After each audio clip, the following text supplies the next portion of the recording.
Sebuah video seorang nenek tertangkap warga karena diduga mencopet viral di media sosial. Nenek yang diketahui berinisial RN 50 tahun melakukan aksi pencopetan di Pasar Mandiraja, Banjarnegara, Jawa Tengah. Aksi sang nenek berhasil digagalkan oleh sejumlah pedagang dan pengunjung pasar. Dalam video yang beredar, sang nenek tampak pasrah saat seorang pria dewasa mencengkram tengkuknya.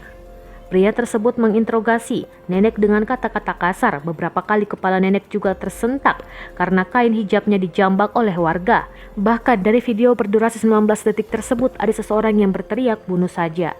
Massa yang semakin gemas lantas mengarak sang nenek menuju polsek setempat. Kapolsek Mandiraja, Ajun Komisaris Polisi Suyit Munandar membenarkan peristiwa tersebut. Aksi pencopetan, kata Suyit, terjadi pada Sabtu 30 Januari 2021 pukul 5:45 waktu Indonesia Barat saat pasar tengah sibuk dengan aktivitas jual beli. Suyit menyebutkan pelaku berinisial RN 50 tahun warga Sideraja, Cilacap. Usut punya usut, dia jauh-jauh ke Mandiraja menggunakan kendaraan umum karena bingung hendak mencari uang. Karena merasa panik, pelaku langsung lari. Para pedagang dan pengunjung yang mendengar teriakan korban lantas mengejar dan menangkap pelaku.